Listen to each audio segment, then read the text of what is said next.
Un lugar soleado para gente sombría. I could hear everything, together with the hum of my hotel neon. I never felt sadder in my life. LA is the loneliest and the most brutal of American cities. Jack Kerouac on the road. La voz de la chica es metálica y nasal. Repite un mantra extraño que como no comprendo grabo con el teléfono celular que llevo escondido. Para poder subir a la terraza y acceder al ritual frente al tanque de agua donde apareció ahogada Elisa, hay un sistema precario de seguridad, pero no lo tienen aceitado y no se atreven a tocarme la entrepierna donde guardo el teléfono, a lo mejor por temor a una denuncia de abuso. Así son los gringos. Adoran a una chica muerta en este hotel siniestro rodeado de adictos, en diversos estados de intoxicación, locura y peligro, pero por corrección no le meten la mano entre las piernas a una latina de mediana edad. Trabajo desde Buenos Aires para una revista con sede en Nueva York que depende de la universidad. Viajé a Nueva York porque acepté la propuesta de dar un seminario sobre liberalismo y populismo en ciertos países de Latinoamérica, pero también porque quería alejarme de mi ciudad y volver a Estados Unidos después de la muerte de Diz de una vez por todas. Hacía 8 años que estaba muerto y seguía pensando en él. La revista donde escribo artículos sobre política internacional que tratan de explicar qué ocurre en América Latina está pasando por una renovación. Abrieron la sección America in Weird con crónicas sobre hechos y situaciones extrañas, cercanas al folclore y lo sobrenatural en Estados Unidos. Y quise escribir ahí.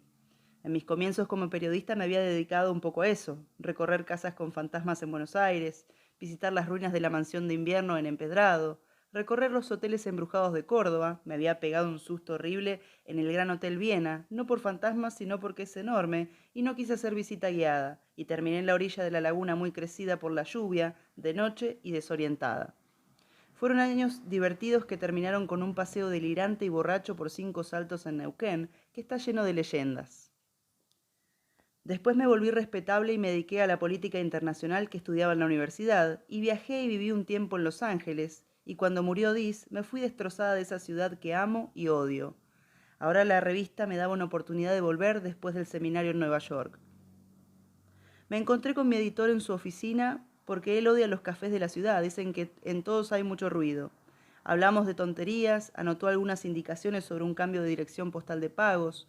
Le hablé sobre el seminario y pensamos que podía ser un dossier, pero después le propuse una nota sobre Elisa Lam. Al principio se negó.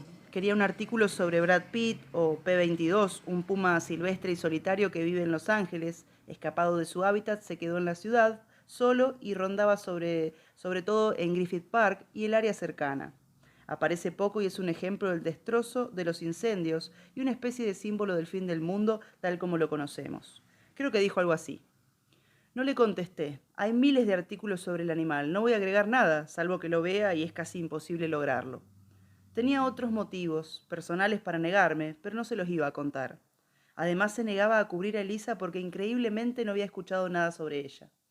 Le tuve que contar el caso. Elisa era una turista muy joven, que quizá por ignorancia sobre el pasado del lugar se alojó en el Hotel Cecil del centro de Los Ángeles. El lugar es conocido no solo por tragedias, suicidios, crímenes y demás, sino porque ahí se alojó durante un tiempo el asesino serial Richard Ramírez. Elisa se quedó allí en enero de 2013. El hotel es barato porque está cerca de Skid Row, la villa miseria de carpas que en Estados Unidos no llaman por su nombre, y las habitaciones se dividen entre las que usan los turistas, en general jóvenes mochileros o viajeros con poco dinero, y las de residentes, en general gente del barrio muy vulnerable, adicta, en recuperación o homeless itinerante. Elisa desapareció el 31 de enero. Ese día no volvió a su habitación y dejó de comunicarse con su familia. La encontraron 20 días después flotando en el tanque de agua del hotel, ahogada, desnuda, con toda la ropa y pertenencias dentro del agua. Uno de los huéspedes se dio cuenta porque el agua salía negra de las canillas y la ducha, y claro, un poco apestosa. Elisa se pudrió flotando en el tanque y los huéspedes la bebieron. En este punto mi jefe frunció la nariz. Yo no puedo creer que nunca hayas escuchado sobre este caso. ¿Dónde vivís y cómo podés editar esta sección? Te van a ofrecer cualquier cosa y vas a decir que sí, murmuré con cierto fastidio. La revista es para gente como yo, no para freaks. Bueno, gracias. En fin, investigaron otras pistas, pero después de la cuestión del agua la encontraron ahí, ahogada, sin traumatismos de ningún tipo. El tema es cómo ingresó al tanque. Estaba cerrado, nadie la vio subir por la escalera de incendios, que es bastante normal. Pero lo que no es tan fácil es trepar y abrir la tapa de metal muy pesada, enorme, y arrojarse dentro. Quizá la tiró alguien y ella, desesperada, se sacó la ropa. No me digas que tampoco viste el video de la cámara de seguridad del ascensor donde ella aparece y que la policía encontró después de su muerte. Es mítico, un clásico de internet. Ese video es la última vez que se ve a Elisa con vida. ¿Lo busco? Por favor. Puse los ojos en blanco y abrí YouTube. Puse pantalla completa. Es corto, le avisé, porque como todo jefe es ansioso y no presta atención.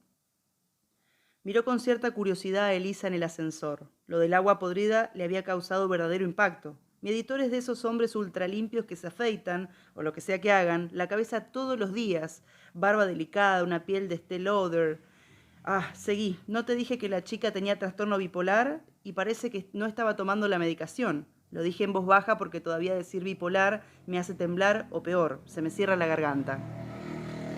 En el video aparece Elisa con un buzo rojo.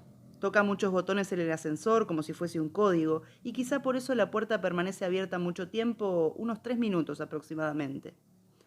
La debe haber trabado con su toqueteo. Después sale para mirar si algo la sigue por el pasillo. Es evidente que está asustada, porque cuando vuelve a ingresar en el ascensor se queda quieta, parada en un rincón, esperando que el aparato se mueva. Lo hace varias veces, entrar y salir. El ascensor no se cierra, tampoco aparece alguien más, está sola. Son 7 minutos, la penúltima vez es escalofriante. Sale al pasillo y habla con aquello que ve, invisible para nosotros, y sus manos parecen enormes. Los dedos extendidos, los movimientos entre la danza y quizá, porque sabemos el final, el nado, pero el nado de un palmípedo. No está claro si quiere explicarle algo a lo que ve, si esos son sus gestos normales, si algo grácil pero contorsionado se le metió en el cuerpo. Después se va hacia la izquierda y no vuelve al ascensor. Se va como agotada, arrastrando los pies. La cámara sigue registrando la imagen del ascensor vacío, la puerta abierta. Finalmente se cierra y se vuelve a abrir en el mismo piso. Y el video termina. ¡Qué horrible!, dice mi jefe. ¿Y esta es su última imagen? ¿La familia no lo puede eliminar de internet? Está claro que no. ¿Y querés cubrir esto? No, el caso de Lisa está más investigado que el crimen de JFK.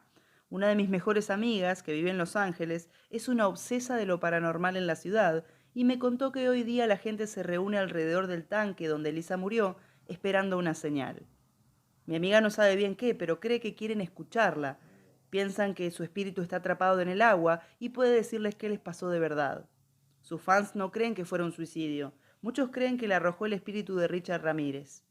Quiero visitar a mi amiga y de paso hago que voy a ver el ritual. ¿Es confiable tu amiga? No se me ocurre alguien más confiable en estas cuestiones. Dijo que sí. Le pareció muy American Weird y arreglamos la fecha de entrega y el pago.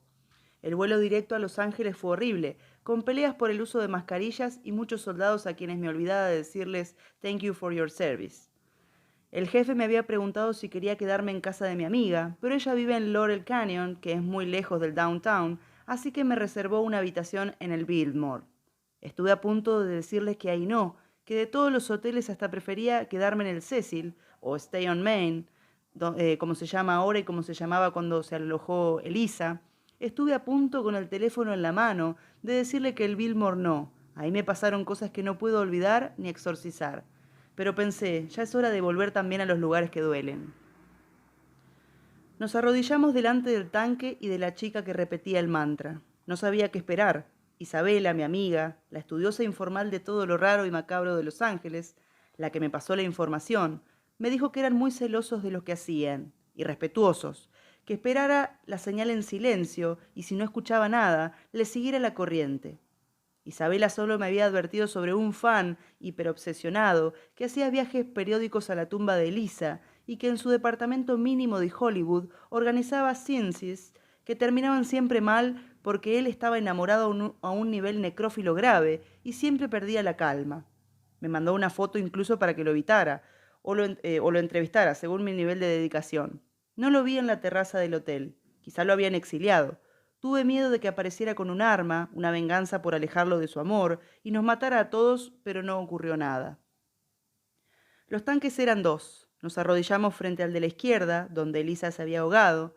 La chica del mantra dio la orden de mantener la posición de rodillas. Habíamos subido por la escalera de incendios, la misma que, se decía, usaba Ramírez después de tirar su ropa ensangrentada en la calle. Subía desnudo, cubierto de mugre y semen, porque era también un violador. No estaba tan claro que Elisa hubiese usado esa escalera. Había otra, interna, para llegar a la terraza, que supuestamente tenía una alarma. Yo entré al Cecil la primera tarde que pisé Los Ángeles, después de reservar una habitación doble de camas cuchetas que no usé. Era un lugar tan precario que resultaba difícil creer en una alarma que funcionara, entonces o ahora. Más misterioso era pensar cómo una chica tan delgada y tan joven como Elisa, sin entrenamiento ni la fuerza suficiente, había logrado abrir sola la tapa del tanque, porque subir era fácil, tenía escalera exterior para poder limpiarlo. Quizás solo necesitaba una rendija, quizá lo encontró abierto después de una limpieza. Todo parecía informal en el Cecil. Cualquier cosa era posible. Después de todo había flotado casi un mes en el agua del tanque, podrida, hinchada, y nadie lo notó. Esperamos de rodillas hasta que la chica del mantra dio 2 palmadas, la señal para desarmar la reunión. La próxima era la noche siguiente. Se sentían los progresos, dijo. No sé a qué se refería. Yo bajé rápido, más por hambre que por pasar desapercibida. A esa hora era difícil encontrar algo abierto, pero en el teléfono decía que a unas 5 cuadras por Main había un restaurante japonés que cerraba a las 21:30. Podía llegar si corría un poco. Nadie se asombraba de ver a una mujer corriendo por la noche en esa zona. El centro estaba peor que nunca. Jamás había visto tantos homeless, tantas personas hablando solas, tanta desolación y abandono. El Biltmore, aunque era un hotel de lujo en teoría y en apariencia, una belleza increíble, sobre todo el hall, la primera planta, el bar, un ensueño de entreguerras Art Nouveau y de Cida Vara. No tenía servicio de habitación ni restaurante por la noche porque estaban en reformas. Que un hotel así no tuviese servicio de habitación era un signo de decadencia. Pero eso ya lo sabía porque me había alojado en el Biltmore antes, con Diz.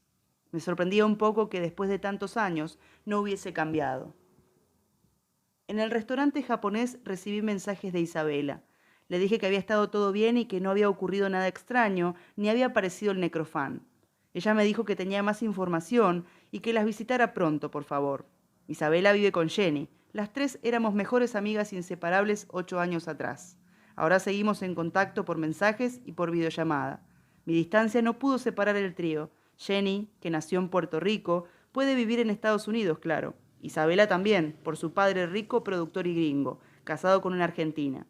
Yo me volví a Argentina porque, deprimida, no podía trabajar ni quería estar más en Estados Unidos, a pesar de los contactos en las universidades, a pesar de que podía armarme una vida. Las extraño cada día, esa trinidad de lágrimas y música, de fiestas y perfumes caros, de ropa de saldo firmada por grandes diseñadores y olor perpetuo a verano por la protector solar en la cara. Cuando terminé de comer, decidí volver caminando al Biltmore. No le tengo miedo a estas calles. Tenía que subir por la quinta, alcanzar la librería de The Last Bookstore, y después se podía poner picante alrededor de Pershing Square, pero siempre debía mantenerme en la vereda de enfrente de la plaza, y eso hice. Paré un poco en The Last Bookstore, uno de los lugares donde Elisa compró libros en sus días de turista. Habían cerrado a las 20 horas, como siempre, pero todavía se distinguían luces adentro. Los artistas que desarmaban sus negocios en el primer piso. Es una librería que además tiene arte y ropa y objetos raros a la venta. Todo tipo de artistas locales. Isabela había tenido un puesto de ropa y accesorios góticos y victorianos, pero decidió cerrarlo y retirarse casi por completo del contacto con la gente, salvo por los amigos y por supuesto Jenny. Cuando decidí seguir adelante, tuve una visión que me hizo saltar el corazón. Casi a mis pies había un chico pelirrojo, de pelo largo y sucio, que se buscaba inútilmente una vena en el brazo. Frustrado, levantó la cara y, a pesar de un pequeño instante perturbador, enseguida me di cuenta de que no era Diz. Era imposible que fuese Diz, claro, si Diz estaba muerto.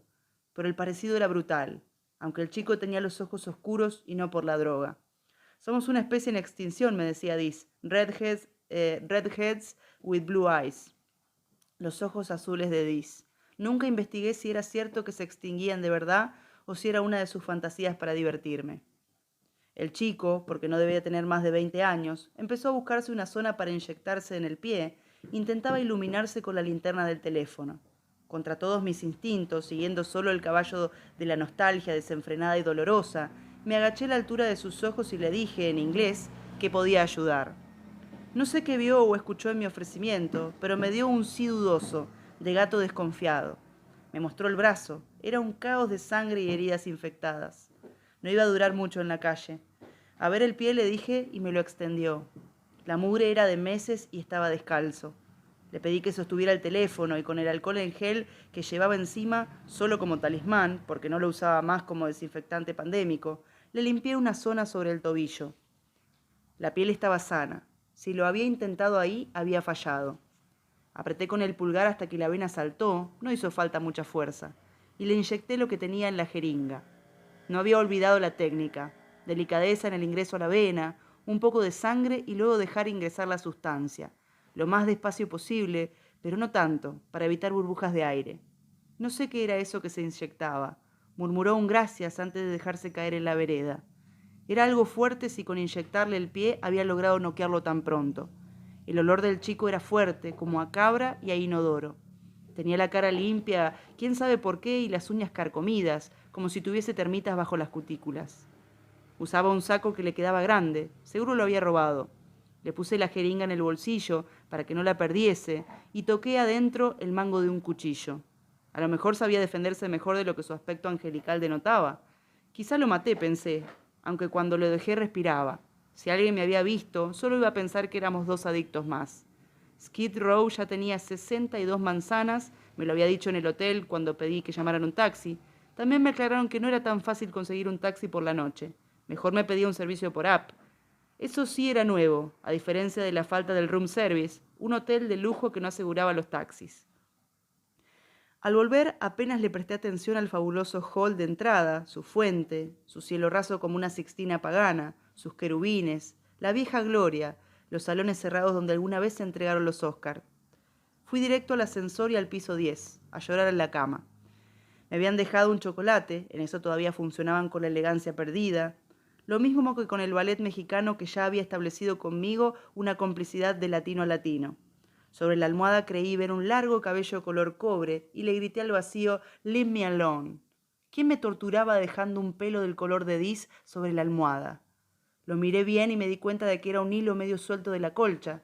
Recordé cómo había bañado a Diz en una habitación más pequeña que esta, pero en el mismo hotel, y él lloraba con los ojos cerrados, y yo le pasaba una esponja que había comprado, porque en los hoteles no hay. Lo había dejado encerrado para que no se escapara, y después lo llevé al agua como un peso muerto, aunque ya no pesaba mucho, y le saqué la ropa medio pegada por la mugre y sucia por su obsesión con los dulces. Siempre me decía que le gustaban las mujeres hispanas, porque le parecían fuertes y maternales. Y yo me enojaba, ese estereotipo gringo horrible, y él se reía, y yo jamás volví a ver una risa así, con esos dientes hermosos que la calle y la locura no podían arruinar. Toda la alegría que le encendía cada rasgo, que le hacía brillar los ojos a él, siempre tan oscuro y tan azul, tan blue, salvo cuando se ponía maníaco y la vida le parecía hermosa. Pero también era desolador, porque era una reacción química. No tenía idea de lo que sentía o decía. Era imposible mantenerlo medicado y menos cuando empezó a correr por el centro y a obsesionarse con los cuerpos de los homeless.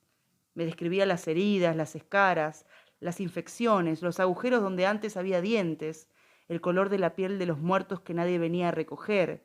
Y yo le decía que no tenía por qué enloquecerse así, que no podía ayudar, que no le hacía bien, que no era sincero además. Era la enfermedad, que tomara las pastillas y él jamás me retrucaba, pero a veces se quedaba quieto en la cama con los ojos entornados, y yo le rogaba que volviera.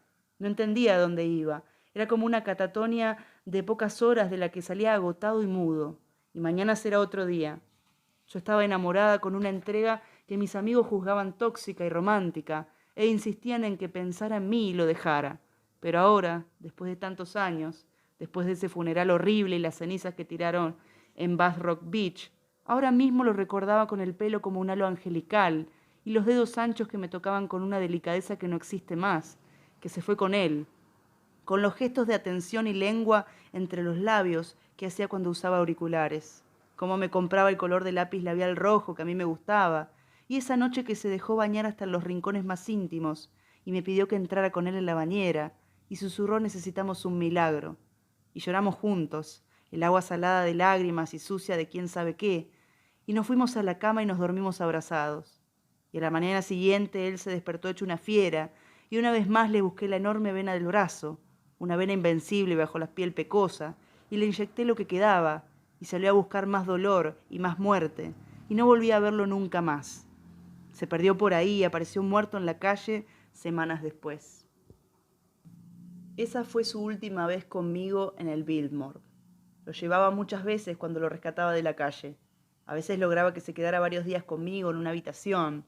El Biltmore es caro, pero Isabela nos prestaba el dinero porque ella lo quería a Dis a pesar de que juzgaba y me hacía daño. Pensé, seguro había una grabación de la cámara de seguridad del ascensor, como había de Elisa Lam. Los últimos momentos de Dis registrados. No se me ocurrió pedir un video entonces, pero ahora, si fuese posible verlo, lo miraría todos los días. Lo imagino golpeándose la frente contra el espejo, el tic nervioso a la derecha de los labios, su parpadeo, los pantalones negros. Le escribí un mensaje a Isabela. No puedo pasar otra noche en este hotel. Claro que no, te dije, nunca me haces caso. Vení a casa, te mando un auto y te comparto el recorrido.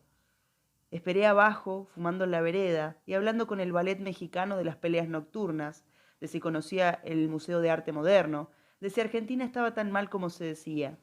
Llevaba mi bolso encima en caso de que ni siquiera pudiese volver al Biltmore una vez más para hacer el check-out.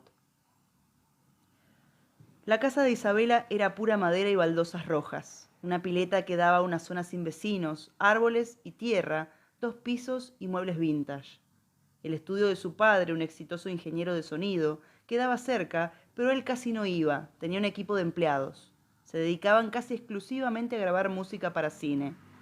La casa, detenida en el tiempo, había quedado para las chicas. Llegar era imposible sin saber el camino. Laurel Canyon es uno de esos ecosistemas californianos, en las colinas silenciosas de noche y tan llenos de pájaros y animales y el viento del desierto. Me abrió Jenny, los pantalones blancos, el collar dorado con un ojo turco y un piercing en la nariz. Me abrazó al mismo tiempo que me sacaba la mochila y el celular y me llevaba hasta la piscina. Hacía un poco de calor y las dos estaban ahí, tomando vino blanco frío. Verla me trajo a Dis otra vez. Este pelirrojo atontado, decía ella, te dice hispana y vos sos argentina, toda italiana. Pff. Toda no, le retrucaba yo, hay un poco de franceses. Peor, decía. Ella, sin embargo, también quería a Dis. Era fácil enojarse con él, pero entonces te compraba ese anillo que habías mencionado solo una vez, pero que él recordaba, y lo traía dentro de una caja preciosa. Era fácil odiarlo y también quererlo. Isabela me besó y me miró con atención. Llevaba uno de sus vestidos negros largos que nadie podía sacarle jamás, ni con el calor más espantoso en esa ciudad de sol, y un hermoso brazalete de mariposa nocturna.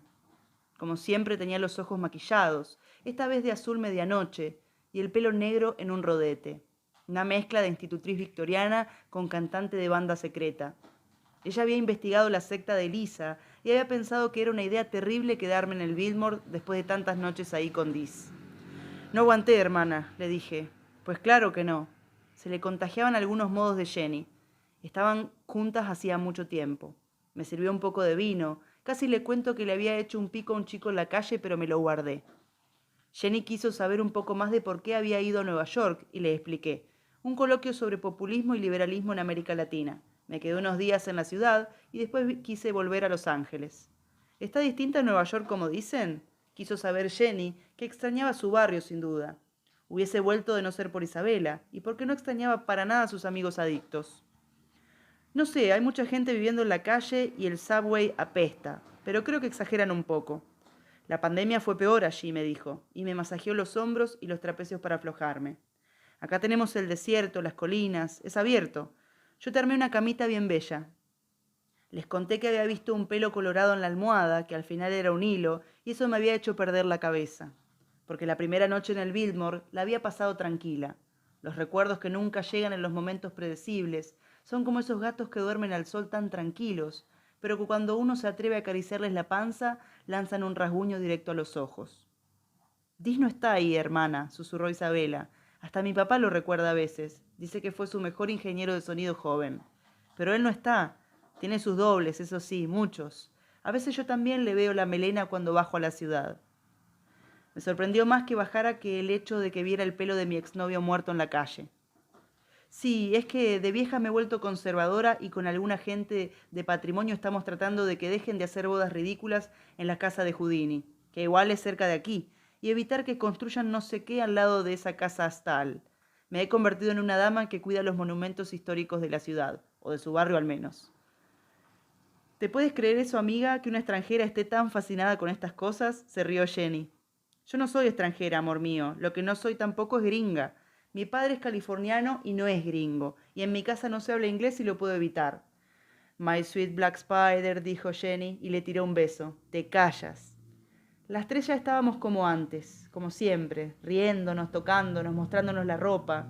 Yo había conseguido un colgante en el mercado de San Telmo que era una delicia y mi regalo para Isabela. A Jenny le traje un cinturón de cuero blanco, muy ancho, una faja que ella sabría usar para estar tan grotescamente hermosa como siempre. ¿Por qué no te quedas con nosotras, mami? Yo te presento una chica que te va a hacer olvidar esos hombres que te gustan, te va a quitar esa manía de rescatista. Me reí. No creo que funcione. Voy a buscar más vino. Cuando Jenny se fue, Isa se sentó a mi lado.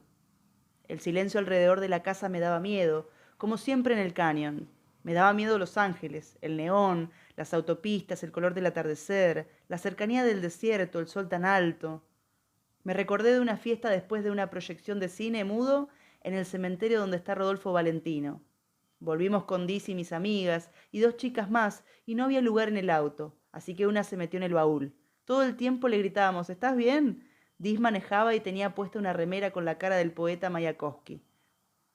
Nos bañamos en la pileta hasta la madrugada, todos menos Isabela que nunca se metía al agua. Jenny volvió y se encendió un cigarrillo al lado de la pileta. Abrió otro vino helado y tomó un trago del pico. ¿Qué novedades tenés de Lisa? Falsa alarma. Pero cuéntaselo igual, amor mío, que le va a ser útil para el artículo.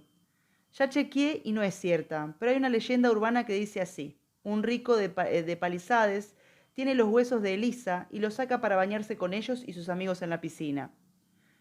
¿Ves lo que le digo? Esas cosas no pasan en Nueva York. Por eso vivo aquí a pesar de los fuegos, porque esta es una ciudad de brujos. Y que lo digas tú. Después te escribo el relato o te lo mando por mail, pero no es cierto. Nadie la desenterró todavía. Jenny me pasó un vaso de vino. Estaba delicioso. Tendrías que hacer un podcast. No, cuando me muera encontrarán todos los cuadernos. No quiero hacer nada, hermana. Ya tuve el blog, ya pasó mi época. A lo mejor estoy deprimida. Le tengo un miedo terrible a los incendios, además. Ya hablaremos. Ni siquiera llegaron cerca de la casa la última vez. Pero el ruido no me lo puedo olvidar. Tampoco el cielo rojo. A lo mejor me mudo. Jenny dijo que no y me sonrió. Después levantó la cabeza en alerta y se puso el dedo sobre los labios para que nos calláramos la boca. Hay algo, susurró. Isa se levantó. Sabía como yo que Jenny era la persona menos exagerada que existía. Si le resultaba sospechoso el ruido ahí detrás de la casa, en el breve bosque de pinos, entonces lo era. ¿Es fuego? Jenny negó con la cabeza y frunció el ceño. La casa tenía, si yo no recordaba mal, alarma y por supuesto armas. A Jenny le encantaban y era muy buena tiradora. A Isa, que coleccionaba fotos de escenas de crímenes, jamás se le hubiese ocurrido prohibir armas en su casa, aunque no sabía usarlas muy bien. Nos acercamos. Era ruido de animal, los pasos sobre las ramas, la manera en que se quebraban, el olor del aliento caliente, más cálido que la noche. No puede ser, dijo Jenny y se acercó. Las tres nos acercamos y vimos los ojos amarillos. Isa apagó la alarma que estaba a punto de encender con un control remoto y no hizo nada, solo se quedó parada. Una de las luces de la casa iluminaba la belleza del animal que nos miró con curiosidad y sin maldad. No puede ser el puma, volvió a susurrar Jenny. No debía levantar la voz.